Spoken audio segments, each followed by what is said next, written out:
切れた。また釣りに行ってくるげな。あの人昨日の夜も行きよったとばい。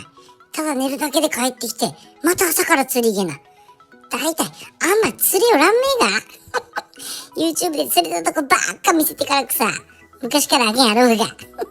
人からの見てくれば気にすると一丁前やもんね。まあ待ってよかった。釣れた時は私がこっそりいただきます。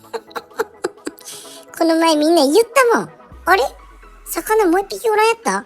これだけやったかねとかみんな揃って言いよるばってんたい。それは私が食べました。どうもすいませんでした。